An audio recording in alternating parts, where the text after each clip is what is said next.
எங்கள் வீட்டு ஸ்டைலில் சிக்கன் தண்ணி குழம்பு எப்படி செய்யலாங்கிறத பார்க்கலாம் வாங்க. இப்போ குக்கர் வச்சு கொஞ்சமாக எண்ணெய் ஊற்றிருக்கேன்.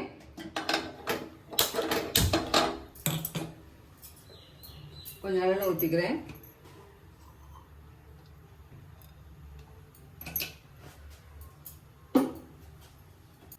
கொஞ்சமாக சோம்பு போட்டுக்கலாம்.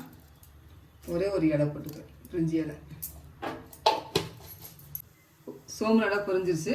ஒரு வெங்காயத்தை கட் பண்ணி வச்சுருந்தேன், சேர்த்துக்கிறேன்.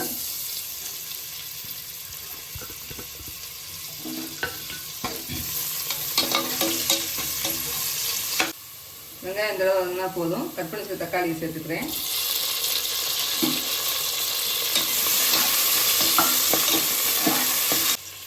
அதுக்கடுத்து இஞ்சி பூண்டு சேர்த்துக்கலாம்.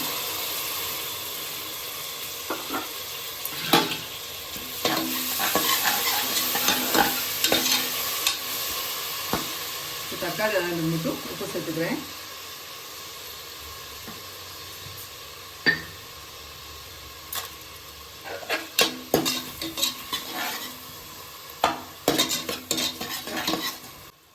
கொஞ்சமாக கருவேப்பிலை சேர்த்துக்கலாம். இப்போ கழுவி வச்சுக்க சிக்கனை வந்து சேர்த்துக்கிறேன்.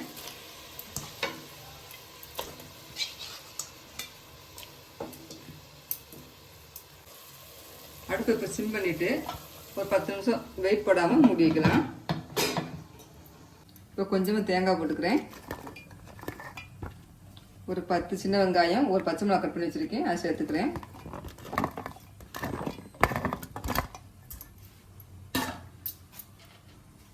கொஞ்சோண்டு அன்னாச்சி மொட்டு,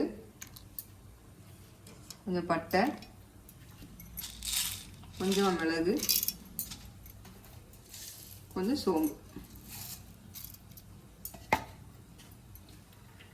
2 பாதம், கொஞ்சம் முந்திரி பருப்பு வந்து சேர்த்துக்கிறேன். இது வந்து ஃபைன் பேஸ்ட்டாக இப்போ அரைச்சிட்டு வந்துடலாம். சிக்கன் நல்லா தண்ணி விட்டு வந்துருச்சு. இப்போ மஞ்சள் பொடி கொஞ்சமாக சேர்த்துக்கலாம். கொஞ்சமாக காரத்தக்கன மிளகாத்தூள் சேர்த்துக்கோங்க. 1 ஸ்பூன் மல்லித்தூள் சேர்த்துக்கிறேன்.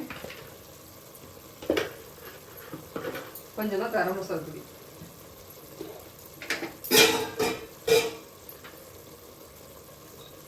பட்டையெல்லாம் அரைச்சிக்கலாம், கொஞ்சமாக சேர்த்துக்கோங்க. இப்போ எல்லாத்தையும் ஒன்றோடு மிக்ஸ் பண்ணி விட்டுக்கலாம்.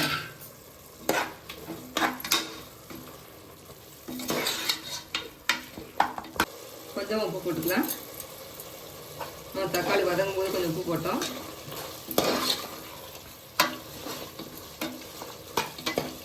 இதுலேயே கொஞ்சம் தண்ணி ஊற்றி வேக வச்சிங்கன்னா அதை கிரேவியாகவும் வச்சுக்கலாம். இப்போ நம்ம அரைச்சி தேங்காய் பேஸ்ட்டை ஊற்ற போகிறேன்.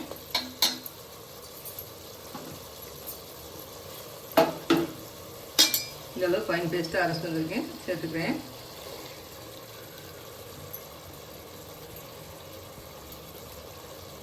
நான் மிக்ஸி ஜாரில் கழுவி ஊற்றிருக்கேன். இன்னும் கொஞ்சம் தண்ணி சேர்க்க போகிறேன். இந்த அளவுக்கு ஊற்றினா போதும். ஒரு 10 நிமிஷம் வேகட்டும்.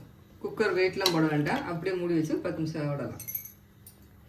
இப்போ குழம்பு ரெடி ஆகிடுச்சு. கொஞ்சம் மல்லி இலை போட்டு இறக்கலாம்.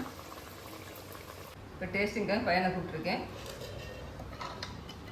கொஞ்சமாக தண்ணி குழம்பு ஊற்றி சிக்கனை போட்டு சாப்பிட்டா டேஸ்ட் சூப்பராக இருக்கும். இது வந்து சப்பாத்தி, பூரி, இட்லி, தோசை எல்லாத்துக்குமே தண்ணி குழம்பு வந்து டேஸ்ட் நல்லாயிருக்கும்.